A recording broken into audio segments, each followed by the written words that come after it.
Hey, good Friday evening. Hey, welcome everybody. Those of you that I see on my screens and those of you who are at home or somewhere out there in the interwebs tuning in for this Friday evening mental health roundtable. My name is Ryan. I'm one of the pastors at Highrock Church. And so I'm really, really pleased to be hosting this mental health roundtable. We are in the midst of Healthy Together month at Highrock. And this is a conversation that we have been thinking about having for a little while now, about mental health and about what's been going on, what is going on now, and what maybe we hope to be going on in terms of our own and our community's mental health. And before we do anything else, I would love to just make sure that everyone knows everyone. In fact, this evening, some of my guests are meeting each other for the first time, which is very exciting. But I know each of them, and I know that they are all wonderful people, and I'm excited to be having their professional and their anecdotal and personal opinions tonight. So really excited about this. So you know me, as I said, I'm Ryan, one of the pastors at Highrock, and I'm looking at my screen. Above me is the wonderful, amazing, multi-talented chief officer, in my opinion, of Highrock, Shawn. Will you tell us a little bit about yourself, Shawn? Welcome. Hi, thanks, Ryan. My name is Shawn Evans. I am the financial director for Highrock, the Cambridge, Arlington, Lexington, and Metro West campuses, as well as the Highrock network of churches at large. And I am super happy to be here with all of you today. Thanks, Shawn. Glad you're here. Now, looking around, I'm going around my screen. Next, I see Pastor DeAndre. DeAndre, how you doing? Tell us a little bit about yourself. I'm doing good, Pastor Ryan. I'm excited to be with you all. I love coffee and Jesus, and I am responsible for the high school students at the Arlington campus and Metro West campus. Wonderful. Thank you. Thank you, DeAndre. And last but not least, my old friend, Aaron. Tell us a little bit about yourself, Aaron. I'm Aaron Cook, and I have been practicing as a therapist in Brookline for about 5 years now. And I don't know, I like coffee too. I love coffee. I drink quite a bit of it. That's great. And Aaron, you and I are old schoolmates, right? You went to Gordon Conwell Seminary? Yes, I did. Yes, Great. That's where you did your counseling degree? I didn't. Yes. Wonderful. Yeah, awesome. Very cool. Well, thank you for introducing yourselves. I'm like starstruck. You guys are really just, having known each of you in various capacities. And DeAndre, you and I are just getting to know each other, still recent colleagues, but the time that I've spent with you and everything that I've heard from the people that you're working with, I'm excited to work more and more with you, get to know you more. You all are wonderful people, and so I can't say that enough. I hope you're blushing because you deserve it, and I'm just glad to be having this conversation with you. Before we do anything else, what I think would be helpful is to explain a little bit about why we would have an interest in this conversation personally, and also in terms of our church. So Highrock Church is, like I said, in the midst of a Healthy Together conversation. This past week, we've been talking about mental health. And then in the coming weeks, we'll be talking about physical health and spiritual health as we lead up to the Jog for Joy 5K, which is a fun run in support of mental health resources. So we've really been having a lot of conversations in the last week and in the upcoming weeks about this idea that God is interested in our health, that God created us to flourish as people and as like full people, not just like siloed portions of people, but that we are whole persons and we have various aspects of health. And frankly, in the tradition or the flavor of Christianity that our church represents, we probably haven't done a good enough job talking about mental health. And so we're trying to change that. We are trying to elevate this conversation. And so as a staff person, as a pastor at Highrock, I'm professionally interested in this conversation. It's relevant. in the pandemic, but even regardless of the pandemic, mental health is something that comes up for me very frequently in my conversations with people in the congregation. But the other reason I'm personally interested in this, and some of you may have seen the video, and some of you know this just from conversations with me, that I was diagnosed with major depression a couple of years ago. And so it's a very real part of my life. Every day, I have to be proactive in managing my own mental health. So it's a professional and a personal conversation for me. So that brings me to the table. I wonder if, to the degree that you're willing to be vulnerable, you would be willing to share with us, like, kind of what brings you to the table, whether professionally or personally. Why, when Pastor Megan actually invited you to this conversation, well, Aaron and I invited you, but when you got the invitation, why did you say yes? What is it about this conversation that was compelling to you to be a part of a conversation about mental health? And then we'll move on. Shawn, why don't you start? Sure. So mental health for me is very personal. So back in 2008, I was diagnosed with a type of depression called dysthymia, which basically means that I start with a base level of depression that is always present. And then periodically I'll have what are called depressive episodes, which basically means, like, if this is the level that I'm at constantly, then periodically I just kind of go like this. So I was diagnosed my junior year of college.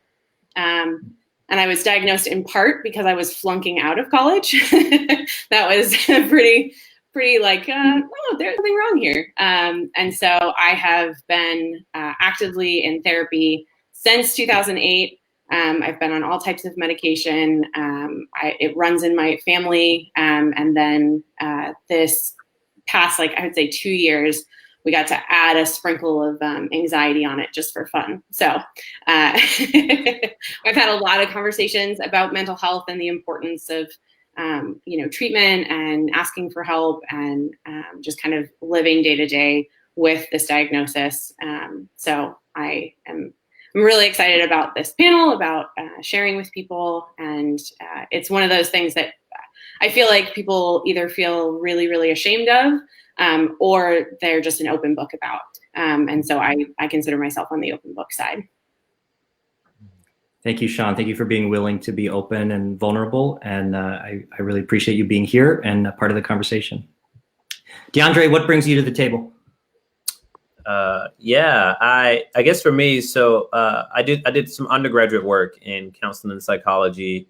And one of my reasons for doing that was I wanted to do more than tell my parishioners to go pray. Like, I just felt there were some things that, as powerful as God is and as amazing as God is, there are other resources that he uses to equip people and to let them know that they are not their issue. And then on a more personal level, in the last several years, I started to discover that I struggle with anxiety.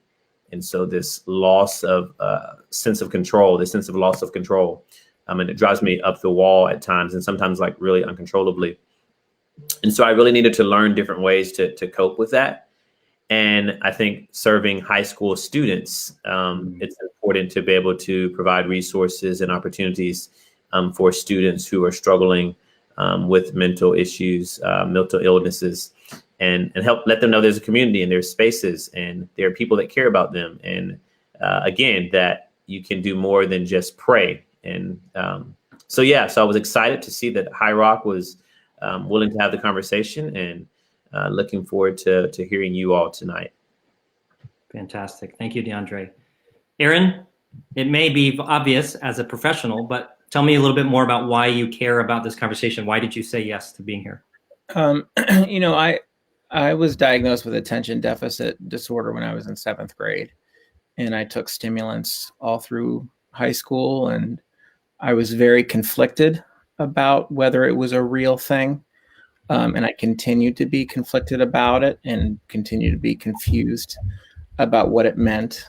And I think that there's a lot about even my experience in school and socially that made me a pretty anxious person.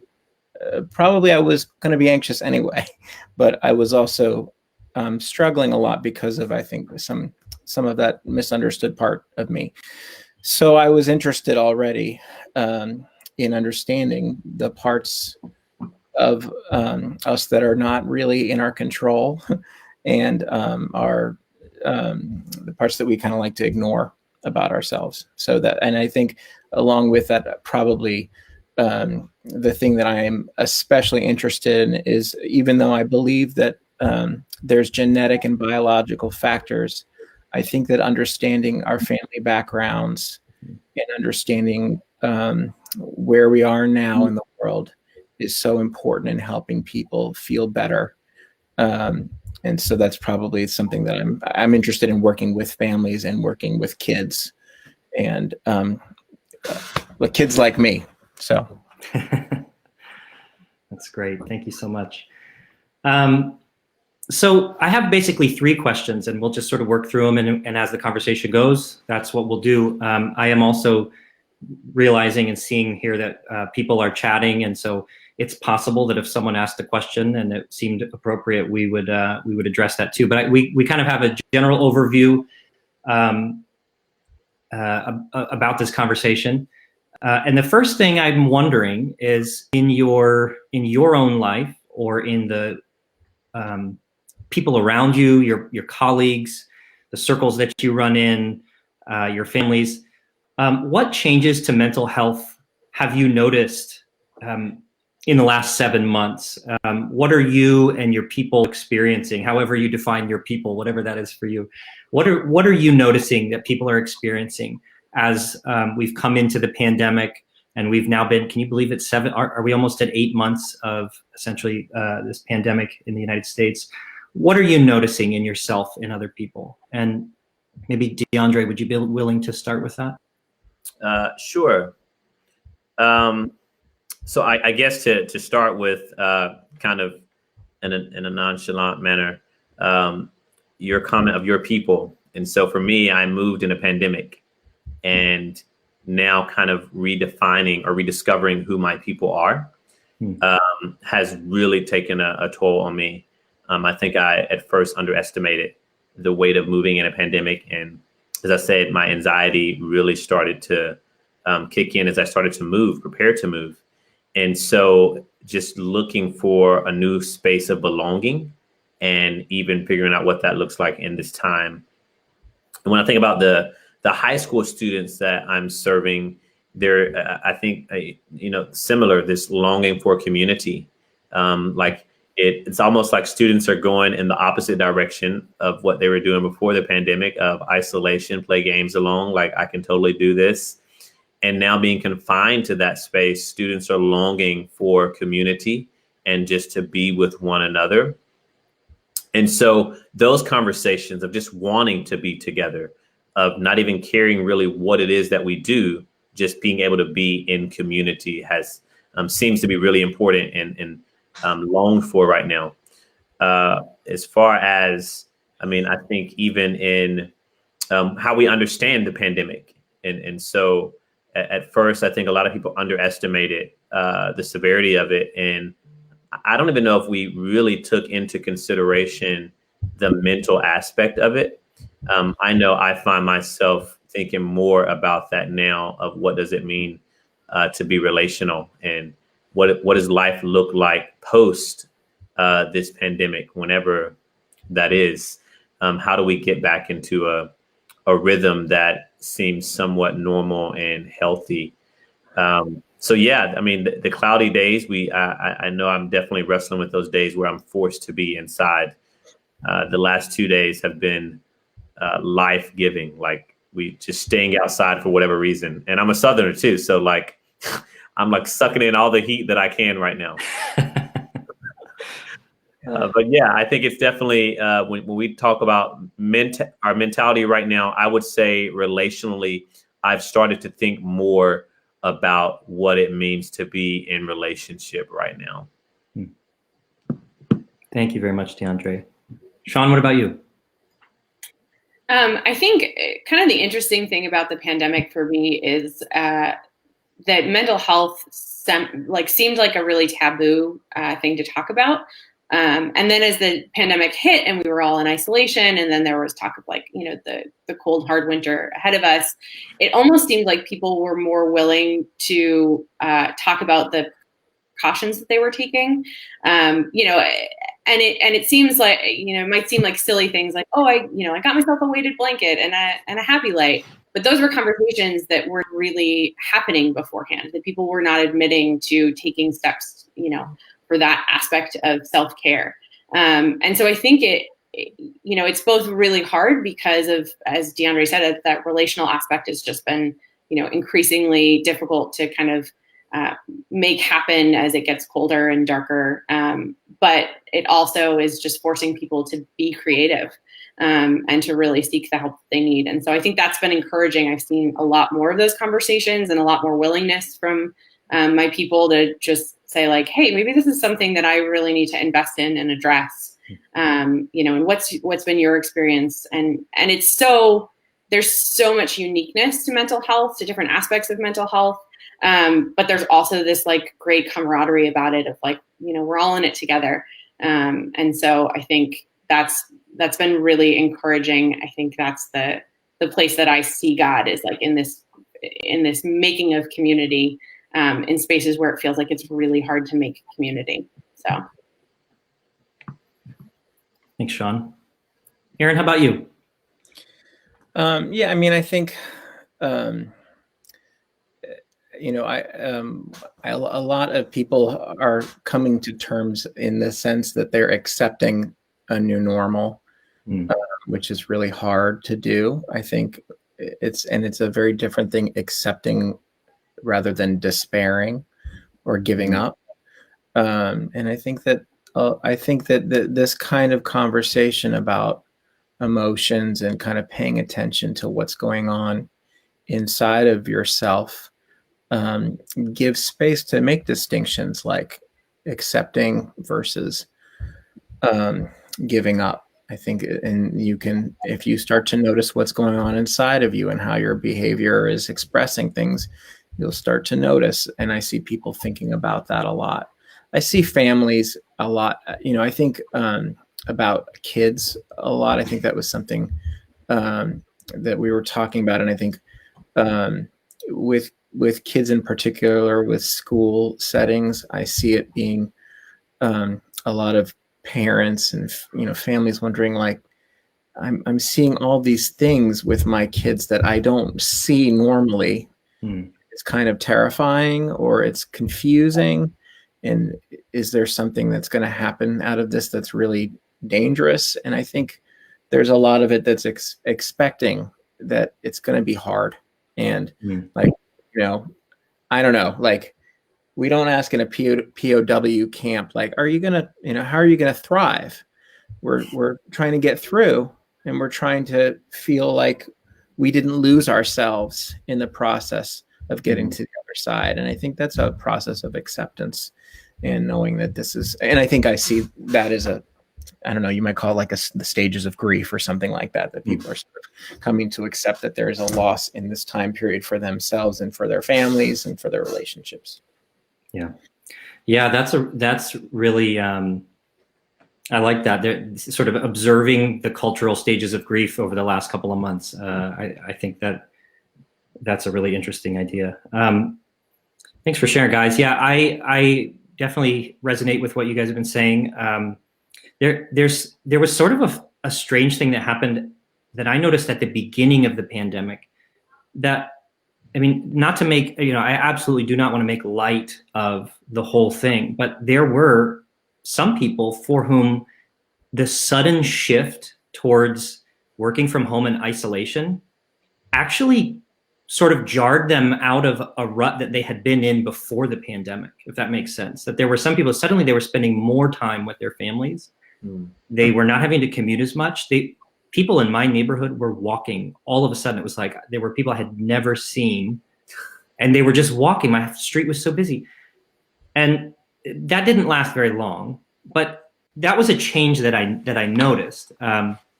Now we've moved on, and so if we talk about this whole thing as like there are stages to the grief of this, maybe that was denial I don't know. Maybe that was. I mean, there were some opportunities presented by the changes that actually, for some people, it was what they needed. They were living such unhealthy lives before that they needed the change. But now coming into this fall, I mean, people around me are lonely, they're frustrated, they're despairing, just like how long are we going to be having these restrictions and the risk to our grandparents and our great grandparents? And it's been a marathon, and it's like, I've run a couple of marathons and I've trained a lot for it. This is like being asked to run a marathon that nobody was expecting to have to run. And it's like, you wake up in the morning and you have to go run a marathon and you've never jogged in your life. Like, so I'm seeing a lot of people, just exhausted. And so I just want to name that. So in your experience, again, this is, you can choose to answer this either sort of like personally or for the people around you. But as you've moved either personally from a place of general health towards like something of like a downward slope into unhealth or dishealth, I hesitate to say dis-ease, but when your own mental health has shifted and trended down, what are some of the changes that you notice, or the people around you, or a loved one, or something like that? There are indicators where we start to notice. I mean, Shawn, you sort of jokingly said, "Well, I was flunking out of school, and that's how I noticed." Like, but that's a real, it's a real thing. And so I wonder if we could just comment a little bit about like the things that we notice in ourselves. And I can kick this off just from my own perspective as somebody who did not know that I was depressed for a while, but people around me did.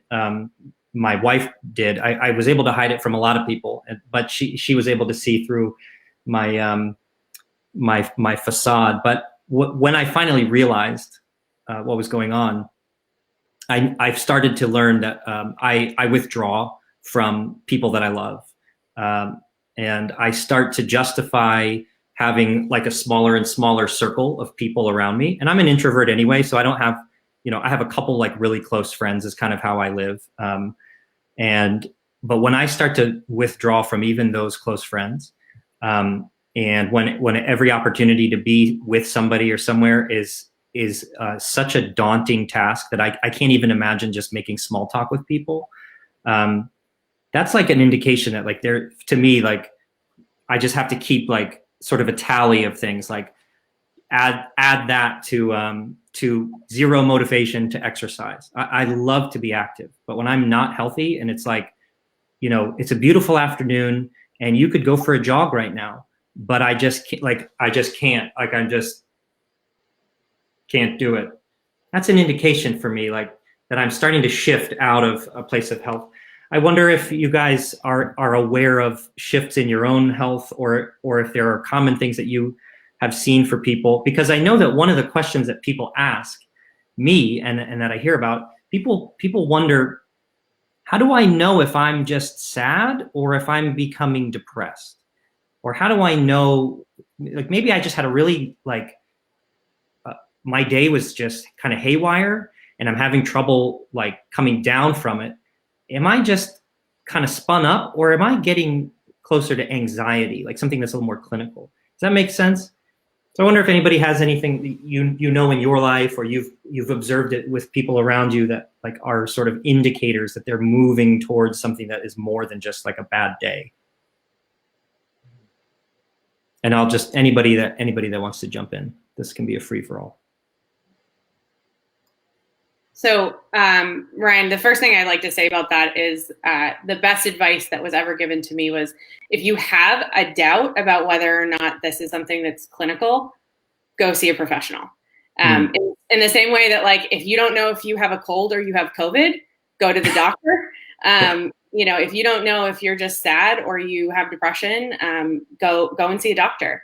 Because that's the surefire way to get the right treatment, or to feel like, okay, I'm not missing something that if otherwise treated would be fine, or I'm overreacting. Overreacting was a big fear of mine when I was first diagnosed. Like, am I just being dramatic? I'm larger than life person, I tend to err on the side of dramatic. And so I always just thought like, oh man, maybe I'm just like making a mountain out of a molehill. And, you know, then I flunked out of school and I was like, okay, maybe I'm not. But as far as like, how do I tell now that I, you know, am kind of in a healthy rhythm? One of the key things for me is that I find it really hard to get out of bed when I am leaning towards a place of unhealth. And that's gradual, where like, oh, it's just later in the morning that I drag myself out. And then there's like, if I know that I'm getting to a real place of like, this is not good, I stay in bed all day, like 5 out of 8 hours kind of stay in bed. And it can be the most beautiful day. Like you said, Ryan, it's, you know, gorgeous day outside. There's no reason to go out, no reason to stay in. And I just can't pull myself out. That's a pretty fair indicator for me. And I am an extrovert. So again, the isolation piece, anytime I'm choosing not to see people, and that usually manifests for me in white lies. Am I making excuses to get out of plans? Am I saying, oh, I really don't feel well. And it's, no, I don't actually not feel well. I just don't want to do this thing. Those are the things that I've discovered about myself. But I also think that's partially because of all of the years of therapy that I've done, that I've been able to track those and kind of like make note of them and be able to be more in tune with, okay, yep, this is trending towards this way. Let's go and get help. And I just as you get a car tune-up, I see my therapist every 2 weeks, whether or not I'm feeling great or feeling terrible. Just every other week I go for a tune-up. And I feel like that's a really helpful way to say like, okay, there's somebody always who's going to hold me accountable. And if I cancel this appointment, we're in trouble. And she knows it. She'll call me. That's super helpful. You and I both sort of keyed into something that is, I know is a common marker for people moving away from health, which is when you lose interest in things that you used to love. So that can be a sign if after a couple of weeks you just aren't into things that you used to be really into, and you just sort of get a general malaise about it, whether anxiety or depression. That can be an indicator. Aaron, DeAndre, you guys have any comments about like some indicators that you or someone you love might be moving towards being less mentally healthy? Yeah, I definitely piggyback with Shawn. For me, definitely, I don't get out of bed, and so I can stay in bed all day, or my sleeping pattern kind of starts to really get off. Like I tend to be a pretty early riser, or even if I'm mentally healthy, I can stay up pretty late and still get up pretty early. Like it's just my body is used to I get up. And so when I start feeling that wave of I'm not where I need to be, I just don't want to get out of bed. I shut the curtains and just stay there. I don't run and eat like I need to. I'm putting a bunch of garbage into my body. And I don't want to be with people. And so like all those things that I'm extroverted, I recharge introverted as well. So I can tell when I'm like way out and just not in my regular rhythm of like, I just don't want to be with people. And then I think too, when I just start not getting stuff done, or especially dealing with anxiety, I'll create a list that's way too long. And there's no way that a person who moves faster than me could get that list done. And so I create these mountains that are impossible for me to climb.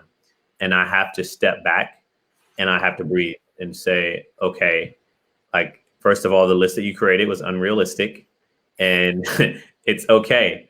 But the biggest thing is just not want to be with people and just kind of not want to do just in that funk. And so I have to push and get out of that if I want to feel better. And I talk with a spiritual director. And a lot of times for me, just like talking with her helps a whole lot of me being able to reflect and to look at things that are going on, period. The biggest thing I think that has helped me, though, is learning that you don't have to process these things alone. and like being willing to talk to someone or journal. I journal a lot too. So those things have helped a lot when I'm looking at myself, realizing that I'm not the healthy DeAndre. I also get really cranky, and I tend to be a very like joyous person, even if I'm like not my best mood. Like I typically you can't tell because I'm just a joyous person. Well, when my anxiety hits, or I'm feeling a wave of depression coming in, or I'm just not focused, whatever it may be, I get to where people don't want to be around me because I complain about everything. Nothing makes me happy, and I just don't want to be in that space. And you can tell, it's like, ooh, like what's wrong with him? Yeah, Andre, thank you for sharing that. Aaron, well, I just want to mention there's a question in the comments that we're going to get to, but Aaron, I want you to have a word on this question. But actually, my wife is asking, once you notice these indicators that we're talking about now, how do you move back towards health? That's going to be our next big question that we're going to talk about. So we will table that. We see your question. Thank you. Aaron, any other comments about common signs for you or your loved ones, or you have a client, you have a caseload. Are there some really common signs that people are moving from unhealth towards health that might be helpful for people who are watching this? Oh, are you muted? I muted myself. Come back to us. Thank you. I have kids that are screaming. Oh. But I think all the things that were mentioned were really good. And I think, like, for example, with depression, if you just type into Google, do I have depression? There'll be a nice list that will come up that's pretty reliable.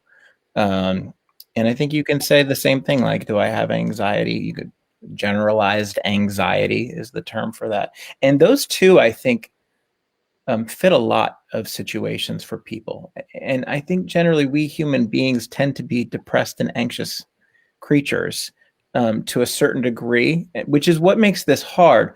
I think it's really, when you have a disorder, it is a real thing, but it's complicated in the sense that being sad and worried is something that everyone experiences. This is what's so confusing about it. And as you're hearing, I think there are a lot of symptoms, things that people experience that are different from one person to the next. That's so confusing. And I think even a list, if you type, what is depression, you'll get some help there. But something I liked that you guys were talking about, I think, is really about relationships and the way it's affecting the people around you and the ways that they see you in a way that you can't really see yourself. And I think it would be really nice if you could talk to other people around you who you trust, and whether it's a therapist or a pastor or someone else that you're close to that you see as someone with good perspective, to ask them. The problem, actually, this is not true for everyone who struggles with mental health, but it's very common that is, like Ryan was saying, one of the biggest problems is that we find in these situations that we most especially don't want to talk to other people. We don't think we deserve to talk to them. We don't think we don't want to be ashamed in front of them. And so it's kind of a trap, because in a lot of ways, what you really need, among other things, is relationship, and you need reality checks, and you need support. It's one of those things where if you can get yourself to open up to somebody, I think that's a great first step for finding out where you're at. Yeah, that is so helpful. Yeah, I definitely experienced that. The more depressed I got, the less I was willing to admit it. And so I had convinced myself, and I was desperately trying to convince everybody else that I didn't need help. And that's kind of a personality thing of mine anyway. I don't like to ask for help, even when I'm healthy. But I like to be independent. I think of myself as particularly independent, which has all kinds of challenges that go along with it. But when I'm really unhealthy, I become ashamed that I need the help. So then I don't want to ask for the help, and then I need the help even more, and it's a spiral, and it just hurts me more and more, and it hurts the people around me more and more. So yeah, I really appreciate you guys sharing these ideas and these signs. There's a lot of, I don't know if you guys can see it, but there's a lot of affirmation happening in the comments that there are people who haven't grown up hearing these conversations, and so I appreciate you guys being willing to share this, and especially as I think of DeAndre, you and your work with young people. You know, in many ways, you're working at the epicenter of a mental health crisis for like a generation. So just being open about this can be so helpful for young people who are growing up. You know, they don't have to wonder, can I talk about this at my church? So I think that's extremely powerful. The last question that I want to noodle on and then basically wrap up. And this was a question that somebody asked in the comments, but what strategies do you find to be particularly effective when you notice that you're slipping towards an unhealthy mental state? What are therapeutic strategies or tools that have been helpful? What are things that you find that are like your go-to ways to help you get out or maybe steer away from it? And these could be things like, particular resources. It could be spiritual practices. DeAndre, I know you said you wanted to be able to tell people more than just go pray, but there are also ways of prayer that can be particularly therapeutic in certain situations. So what are those pro tips that you have from your experience for moving back towards health? Who wants to jump in? Shawn, how about you? Sure. I mean, I will say it till the cows come home: talk therapy and medication, talk therapy and medication, talk therapy and medication. I mean, I think practically speaking, the way that the small things that I do to pull myself out, obviously just talking about it to somebody, saying like, getting a hold of the shame and saying like, okay, this feels shameful, but I need to say it out loud, and hearing myself say it out loud of like, I need help, can sometimes kick it. Taking a shower, oddly enough, I don't know what it is about that, but there's like this cycle when I get really down where I just feel like that's the hardest thing in the entire world, is to get in the shower. And there's something about the feeling of cleanliness coming out of that just feels reinvigorating, that makes the next hard step a little less hard. But I think for me, it's been really important. Like I said, I've seen my therapist regardless of whether I'm doing well or doing poorly, because I didn't want to have to like figure it out in the midst of it happening. I wanted there to be markers and safe people in place to, kind of say, hey, this is something we're noticing as well, because I knew I had that, propensity for lying. I was like, I don't even want to give myself the opportunity to lie to the people around me. I want somebody who knows the signs and symptoms to look for, to be able to see it right off the bat. But yeah, I think there's a multitude of different things, but the first and foremost for me is honesty. Just being honest about what's going on, because you can't get help, you can't get better if nobody knows. And sometimes that's just telling God, like, I get frustrated when people tell me to pray it away, that it's not helpful, but it is a first step of honesty, of telling God, like, I am struggling here. That, again, makes the next step just a little less hard. So. Absolutely. Yeah, I appreciate that.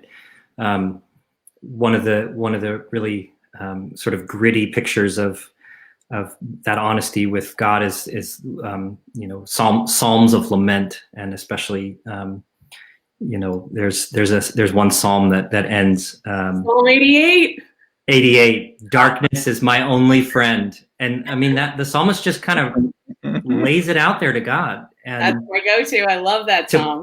Yeah, I mean so prayer absolutely, and scripture is a part of this equation, but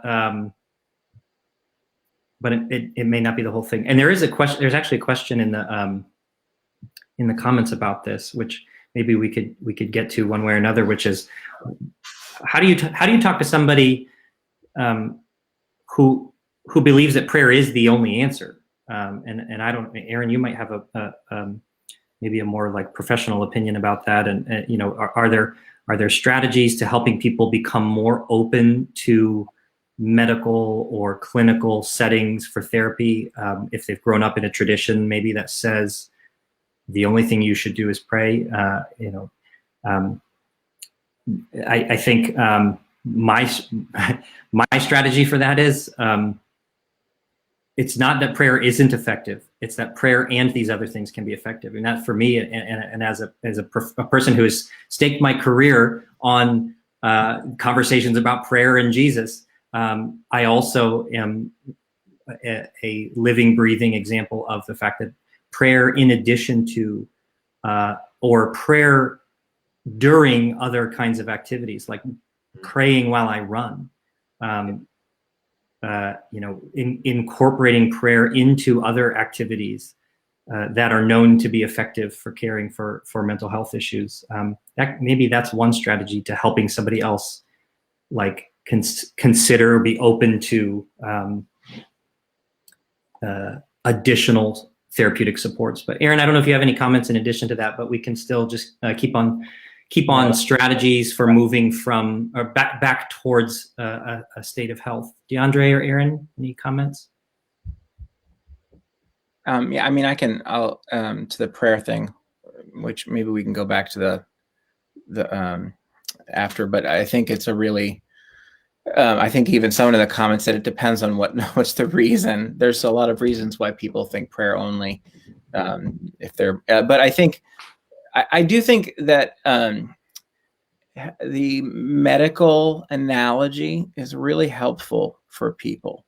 If they really believe that the only way to deal with cancer is to pray for it, I don't know what you do then. That's really hard. That sounds dangerous. But if they are able to kind of perceive the ways that help is received in a more secular kind of way, if that doesn't frighten them, and they can imagine that emotions and thoughts are human processes and they have a biological element to them, and that those things are really hard to just isolate to the spiritual.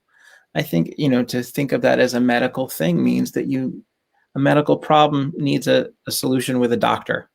And so we have plumbers who fix toilets. We have electricians who fix lamps. And we have people who are trained to help people with their feelings. It's something you hire somebody to help you with. I really appreciate that answer. Thank you.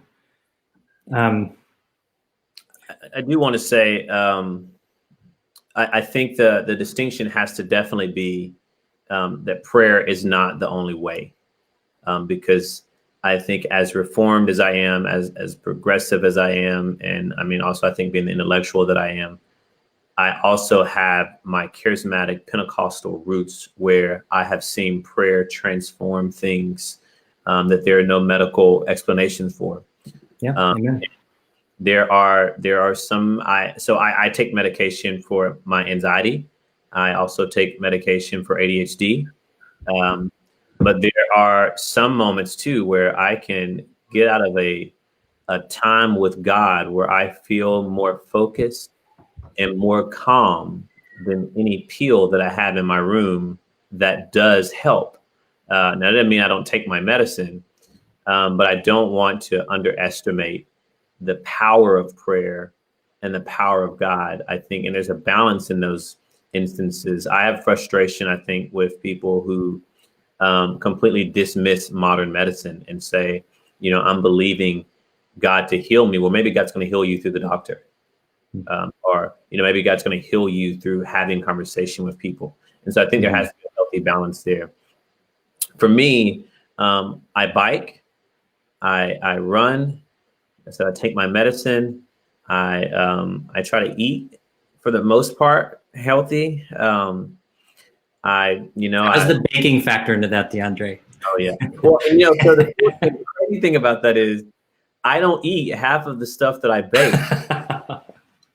And so that's probably the misleading thing too. Like I got a text from a friend last week. He's like, dude, you should be like 250 pounds. And Yeah.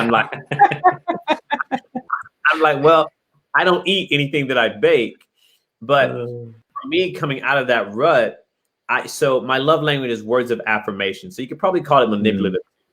And so I bake for other people, and I feel loved when people tell me how much they've enjoyed the time that I put into preparing the pie or the scone or whatever.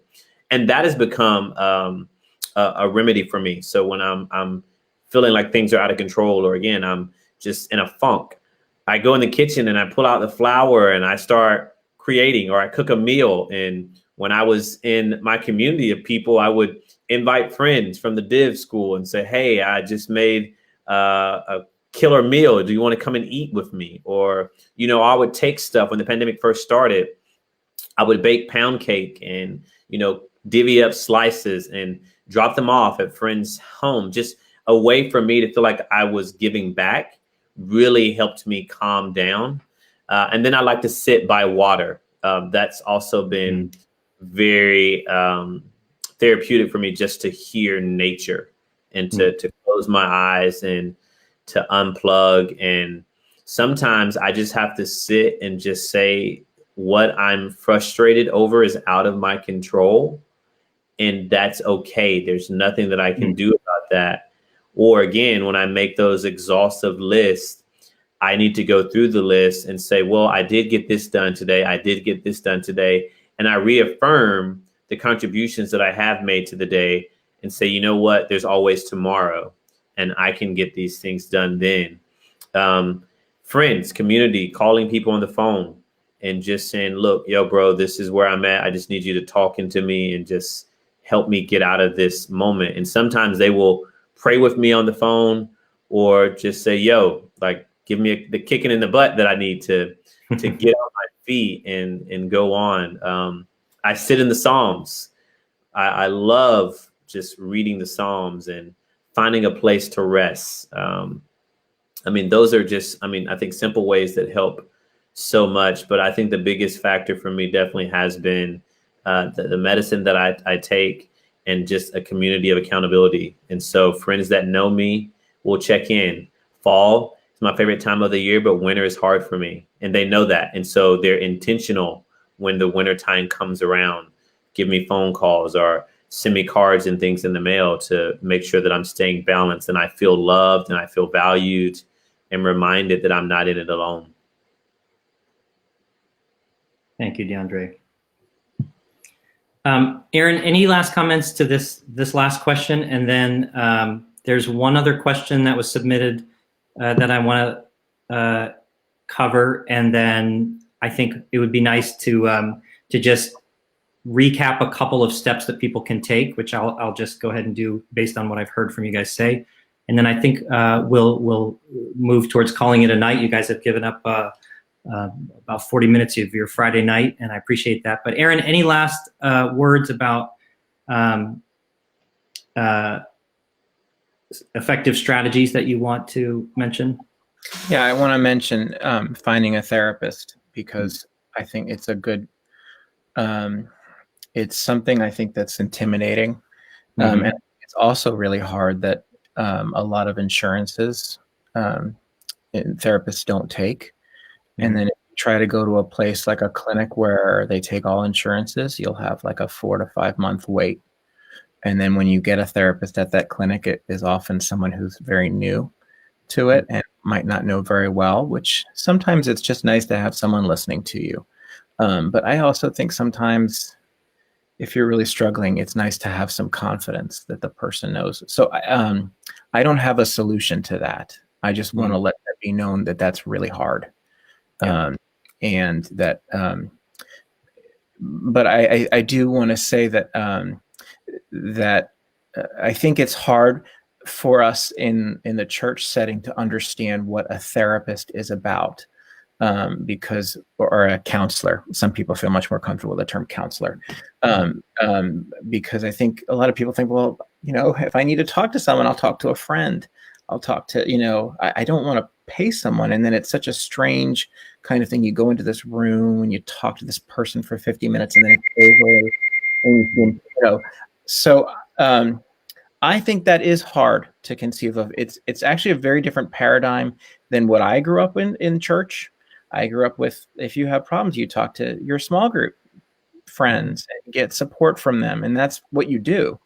But I want to say that I've been in therapy for quite some time myself, and I found it to have a qualitatively different kind of help for me. And I don't think it's easy to find the therapist that's for you sometimes. And I don't know that a therapist is for everyone. I don't know if, everyone who's struggling, if other people find other solutions, I respect that. But I also think that I can say that there's something, the best way I describe it is there's something kind of like having a parent that maybe we didn't have that we needed, that is very similar to the way that a therapist responds to you, the kind of support, the kind of structuring of a lot of the anxieties and sadnesses that we are feeling, that when you're in that room, it can be helpful in that way. I really appreciate you saying that. It was very intimidating for me to call. I just basically cold called therapists and kind of auditioned some and saw a couple, and one of them was awesome. And I've been seeing that therapist now for years. But it was weird to call and say, hi, you don't know me, but I think I'm crazy and I'm not sure. And I don't know what to do. Will you let me talk? And it was so strange. I mean, I've never made a call like that before, but you got to take a step, and it worked. Shawn, you look like you're going to say something. I liken it to dating, that you have to date around, and the process of dating kind of sucks. But when you find somebody that you really jive with, it's so worth it. You're like, oh man, yeah, this is amazing. Of course, this was worth all the hassle. So don't give up. If you can't, your first one is not it. Very few people marry the first person they date. So. And I think it's also, so I remember when I got my first therapist when I was in North Carolina, and I think a lot of people run to the therapist when it's time to fix something, and that it's okay to have someone before then. And when you do that, you have time to shop. I mean, I Googled, I'm more comfortable with a female therapist. I was like, okay, let me see. I wanted to know what kind of personality she was. It was important to me that she was a believer, but that she wasn't a Christian counselor. And knowing there's distinctions in that. And I wanted someone that was also culturally aware of just me as a Black man, and how that influences how I deal with emotions and things like that. And I know once I found her, it was like, oh my gosh, this is amazing. And it felt good to have someone to talk and to process and just to spew everything out that you've just been trying to hold to yourself, that your mind, your heart, and your body just is not designed to hold by itself. We're not meant to have all of that in us. And I just felt like I was walking in clouds every time I came out of her office. It's like, I'm ready to take over the world now.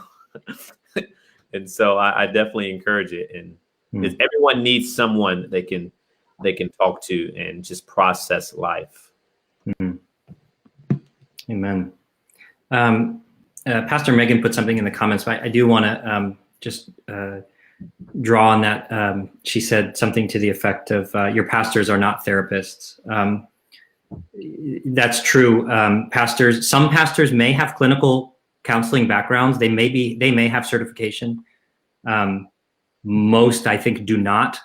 And it's important to maybe find out. Don't assume that your pastor is going to be the only person you need to talk to. And your pastor should, because of ethical boundaries, should be referring you for clinical help if they detect issues that are above their training level. seeing a pastor for a weekly counseling session for a long period of time for like anxiety and depression is not actually a healthy clinical relationship. In lieu of seeing a therapist, it can be helpful. Pastors are trained to listen. We're trained to point you to God. We're trained to point you to help. We're trained to do a lot of things, but diagnosing mental illness is typically not one of them. And certainly we're not trained or legally allowed to do anything with medication or anything like that. So just want to draw that distinction. There are some pastors who are trained to do both, but that's a unique sort of unicorn of a caregiver. There's one other question that came up in the comments. This is a good question. I have no idea. Somebody asked, are there any broad differences between how depression or anxiety might manifest uniquely based on gender? I don't know the answer to that. Aaron, do you have a professional opinion? I'll bet there is some differences. I don't know what they are. I mean, I have to check. I mean, yeah, research on that, but I would guess that the differences are not like major. I see plenty of guys who have anxiety and plenty of women who have depression. Yeah. So there's potentially maybe different schools of thought. I'm not sure, but so I think Abby asked that question. I think that's a question worth more investigating and homework on. Yeah. So guys, this has been just a real blessing to me, and I know that there's people in the comments that are appreciating this. And one of the great things about the internet is that people can watch this again and people will see this. And I just really cannot stress how much I appreciate you giving this time. And I know you've given time to people elsewhere and in your community, caring for them and sharing your story. And I know that you're going to continue doing that. So I just want to name that and thank you for that, and say that I appreciate the care that you give, and your presence in our community really, really matters. Shawn, DeAndre, and Aaron. So thank you, thank you, thank you. The couple of things I just kind of want to leave with that I'm hearing from you guys, like overarching, don't wait to talk to somebody if you're not sure. I heard Shawn say that a bunch. So don't if you're in doubt, go see somebody and they can help you find out. Aaron, I heard you say, go see a therapist. And I think one thing to add to that too is if you aren't sure who to talk to, you can even start the conversation with your primary care physician. They're probably not trained in mental health counseling, but it's a place to start. It may be less intimidating for you because you're going to the doctor anyway, to start telling them some of the things you're noticing. And they are trained well enough to know those are indicators that you should talk to somebody else. And so it's to help you in that process. That may be a good place for you to start. DeAndre, I heard you especially talking about your when you got rolling about your baking, you lit up about community and serving and blessing people. And that was really inspiring to me to, as a lesson towards like sort of reinvesting in the things that you love and going back to those things that that are life-giving, and connecting to your community, maybe even like giving of yourself when you feel like you have nothing inside, maybe something that helps you reclaim some of that sense of purpose and meaning and connection. But the thing that I hear most clearly from all of you, which is actually more in the way that you said it, is being willing to be vulnerable and honest. All three of you have done that, and it's something that I'm aspiring to do, but being willing to be honest, to walk alongside people and to let people walk alongside you. It's a reciprocal and a mutual care that we have in our community. And when we need to go get specialized care. But in the meantime, just looking out for each other and checking in and being intentional about connections. That's what I'm taking away. If there are people out there who want some more resources, there are a couple things that I can point you to. One is the Healthy Together stuff, which I know Pastor Megan dropped or maybe Highrock Online dropped into the comments. We've got some things for people, strategies for health for the next couple of weeks. One of the organizations that we're supporting for the Jog for Joy 5K is called Families for Depression Awareness. They provide a resource like Aaron, you were saying, which is like sort of a depression and anxiety self-check. You can sort of go through like symptoms, and at the end of it, it'll tell you, are you trending towards something that might be more clinical than just a bad day or a bad week? So there are resources out there that can help point you towards the right direction of care. And yeah, like we were saying, go do your best to find a therapist, speak to your doctor, but don't wait until a crisis to start seeing somebody. Have the conversations that you need to have. Any last words? I want to just give you a chance to say last thing. I'm going to go around the square again. So Shawn, any last words? Yeah, I actually would love to read something that somebody sent to me recently that I just think was super important, and I'd love to use it as my last words. It says, I don't like the phrase, a cry for help. I just don't like how it sounds. When somebody says to me, I'm thinking about suicide, I have a plan, I just need a reason not to do it, the last thing I see is helplessness. I think your depression has been beating you up for years. It's called you ugly and stupid and pathetic and a failure for so long that you've forgotten that it's wrong. You don't see any good in yourself and you don't have any hope. But still, here you are. You've come over to me, banged on my door and said, hey, staying alive is really hard right now. Just give me something to fight with. I don't care if it's a stick. Give me a stick and I can stay alive. How is that helpless? I think that's incredible. You're like a Marine trapped for years behind enemy lines. Your gun has been taken away. You're out of ammo. You're malnourished. And you're probably caught some kind of jungle virus that's making you hallucinate giant spiders. And you're still going, give me a stick. I'm not dying out here. A cry for help makes it sound like I'm supposed to take pity on you. But you don't need my pity. This isn't pathetic. This is a will to survive. This is how humans lived long enough to become the dominant species. With no hope, running on nothing, you're ready to cut through 100 miles of hostile jungle with nothing but a stick. And that's what it takes to get to safety. All I'm doing is handing out sticks. You're the one staying alive. That's good. Thanks for sharing that, Shawn. DeAndre, any last words? No, I think just remembering that you're not alone, and there are people that care about you. And I think we should, take advantage of those resources. And I think if anything along the same lines of Shawn, especially if you're not a professional, I don't think anyone has the right to evaluate or to try to decide if what someone is depressed about is worth being depressed or measuring their depression. It's almost like when you tell someone that you've been offended, your job is not to discredit them being offended, but it is to affirm their vulnerability with you. And remember, like that's a lot. And for someone to trust you with that, we need to be good stewards of that and point them in the right direction and love on them. Thank you, DeAndre. Aaron, what about you? Any last words? No, that's good. It's a good word. I like that. Amen. Amen can be your last word. That's great. Amen. Well, guys, thank you so much. This was powerful for me. I appreciate it. I know that lots of people have been watching along and appreciated it. And I'm so thankful to you.